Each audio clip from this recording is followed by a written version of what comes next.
Invito de inmediato a nuestra siguiente entrevista a Eugenia Sagastume, colega periodista, que nos explicará desde Guatemala cómo han reaccionado luego de que por fin hoy se puede oficializar los resultados de la primera vuelta. Eugenia, buenas tardes, gracias por acompañarnos. Te saluda César García. Un gusto, César. Un saludo desde Guatemala. Bueno, esto sucedió hace algunas horas prácticamente, en el cual luego de estos recursos que se habían presentado y ante la expectativa de los observadores internacionales, finalmente hoy se hace oficial este tema de los dos finalistas. ¿Cómo ha reaccionado tanto la población como las autoridades de ese país? Bueno, César, hay que decir que a este momento, si bien ya fue dada la conferencia de prensa de la Corte Suprema de Justicia, aún se debe esperar que se oficialicen los resultados.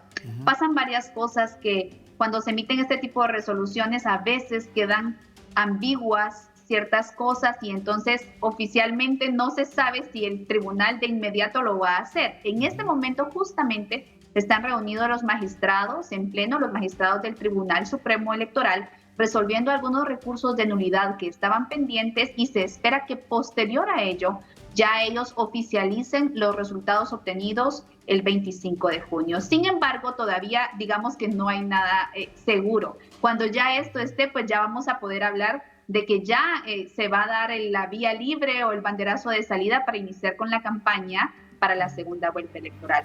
Ambos candidatos han sido enfáticos en que dejen de entrampar este proceso porque de esta forma no se puede iniciar con las propuestas de la campaña para poder escuchar, ¿verdad?, qué es lo que ellos proponen para llegar a la presidencia del país. Sin embargo, por ahora se sabe que esta tarde el candidato Bernardo Arévalo dará una conferencia de prensa para dar su postura y la candidata Sandra Torres en este momento no ha dicho nada, pero sí en horas anteriores pidiéndole al tribunal que agilicen este proceso y pidiendo a las cortes que también dejen de entrampar el proceso de oficialización de resultados para continuar con el proceso electoral.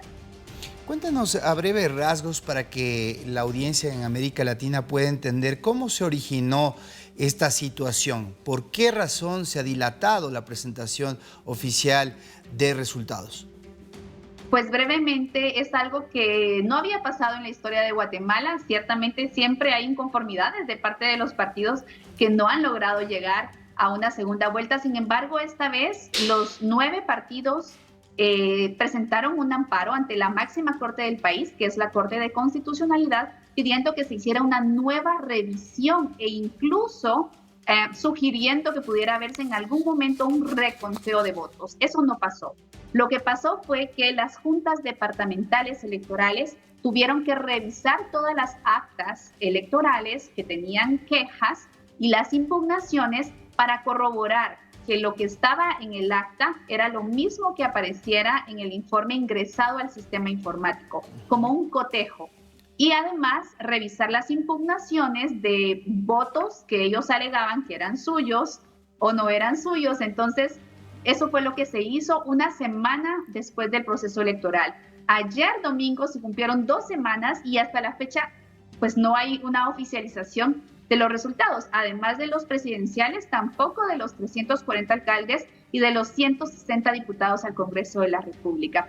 Como te lo digo, no había pasado de esta forma en ocasiones anteriores, aunque siempre, pues como es entendible, hay cierta inconformidad, diría un analista, de los más perdedores, ¿verdad? Eugenia, coméntanos quiénes son los protagonistas o quiénes son los inconformes. ¿Hay nombres de las personas y han presentado pruebas que respalden sus sospechas? Bueno, el primer amparo fue presentado por 9 partidos políticos encabezados por el Partido Cambio. Ellos, pues lo que hacían ver es que habían inconsistencias en algunas actas, tenían como pruebas fotos de actas electorales y con lo que se veía, porque se puede revisar en la página web del sistema de transmisión de datos, se veía una diferencia entre lo que estaba ingresado y el acta que ellos tenían de fiscales que estuvieron en sus mesas. Sin embargo, pues sí hubo inconsistencias en algunas actas, es decir, cifras mal ingresadas, que te digo yo, 10 votos, 50 votos, pero al final de cuentas esto si bien era un error, no tuvo incidencia en los resultados finales. Los analistas hacen ver que siempre hay un margen de error, pero que esto, como lo pudieron comprobar esta vez, pues no cambió significativamente el resultado completo de las elecciones.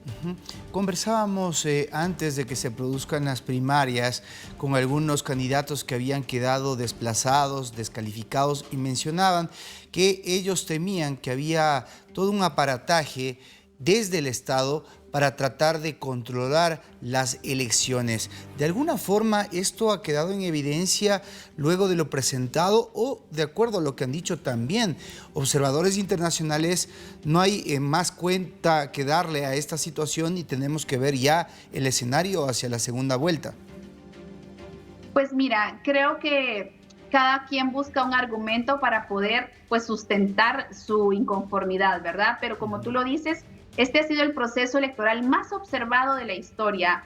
Hubo presencia de observadores de la Unión Europea, de la Organización de Estados Americanos y por supuesto los observadores nacionales. Y durante la jornada electoral, si bien hubo ciertos incidentes violentos en algunas localidades, pues la situación estuvo bajo control y hubo resguardo de personas en donde fue necesario. Sin embargo, en cuanto al conteo de votos, en cuanto al ingreso de actas, en cuanto al proceso de votación de las personas, pues no hubo mayor inconsistencias que pudieran ser comprobadas. Lo que pasa es que, por supuesto, siempre hay inconformidades de algunos partidos, ¿verdad?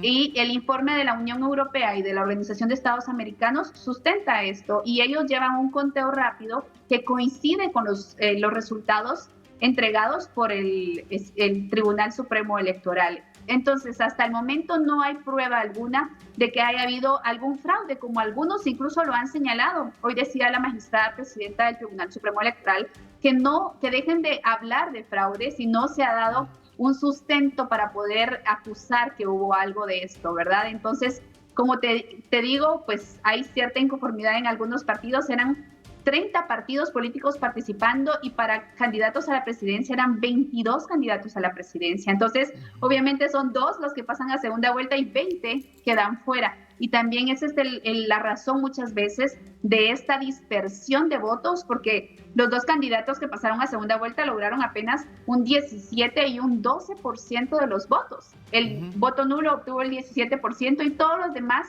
obtuvieron el resto de votos, ¿verdad? Entonces, como hay tantos partidos en contienda, pues este es el panorama que se ve en este momento. Claro, y atendiendo justamente a este dato que no es menor de un triunfo histórico en Guatemala del voto nulo, ¿cómo pinta el balotaje? ¿Se puede saber o al menos dilucidar qué va a ocurrir en esa contienda en segunda vuelta entre Arévalo y Torres?